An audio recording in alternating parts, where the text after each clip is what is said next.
Hi everybody, here on my 2010 Jeep Grand Cherokee, on the driver's seat, side panel's broken.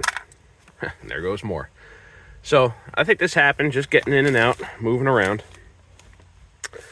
and panel broke.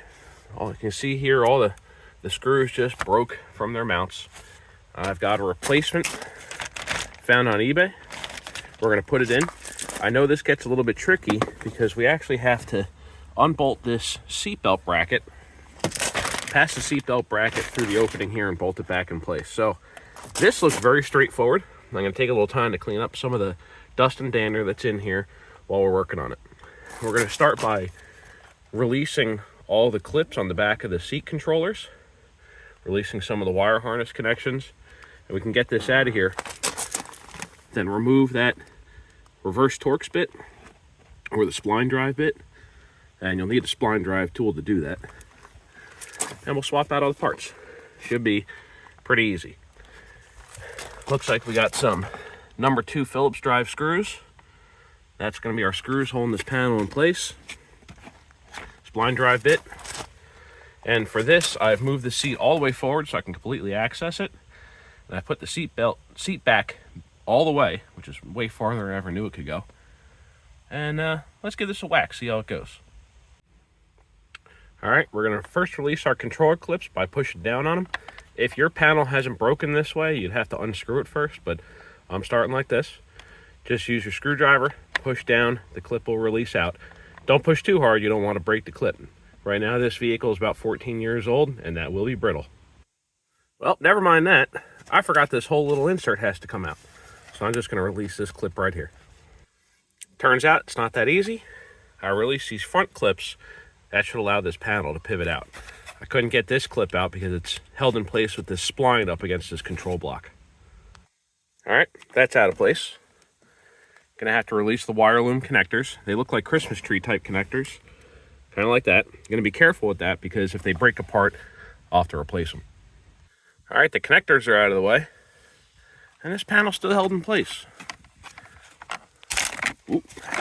Looks like it's back there, so I might have to put the seat back up.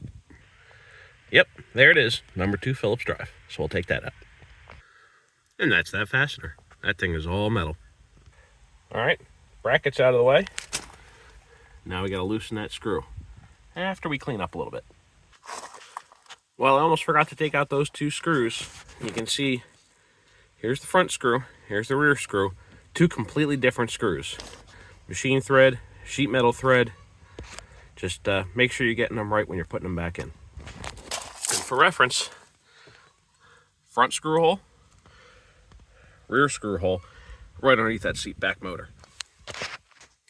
Here's our bolt that's got to come out. It's a 10mm spline drive. All right, now that that's out of place, we're going to start to put our panel back in. So I check fit. Everything's going to fit in place.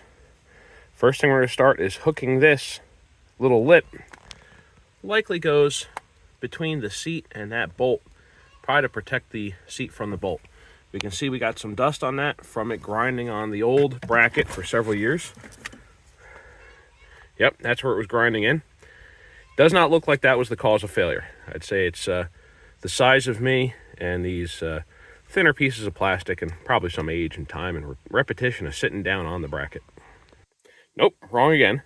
To start, I'm gonna have to slip this control panel through the opening and get the wires all in place, and then we'll slip it over that lip.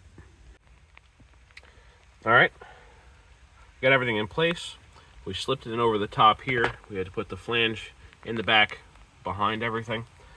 This unit has to be a little warmer. It's about 45 degrees out here, and it flexed with some ease. Got that in there. I had actually taken off the little controller from the plug so I'd close the door. During the middle of this, it started raining. So we're gonna continue working. Got some of our screws piloted in, so it's still kind of loose, so we can get all our screws in, get that rear one in, then start putting everything back together. Just like the Haynes manual says, installation is the reverse of removal, and gonna put it all back together, minus that little broken section. All right, so when we put the seatbelt together here, we have this little indexing key that's gonna go in this little slot there. and the screw will go into that threaded slot. Just like this. So this keeps the seatbelt orientation not on a swivel but fixed.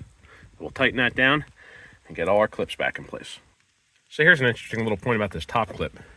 This clip's not really a clip, it's a ledge. That's a clip. So we want to put this in first and then pivot in the bottom and snap the rest in. All right, that didn't work. Bottom's the same thing. So we're gonna try and put those in, get all of our wire stuffed in here. Then get the top. There we go. Sides. Now it's in.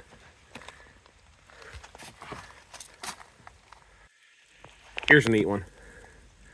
This one's got to slide in from on top, like that. Take it out. Put it back in.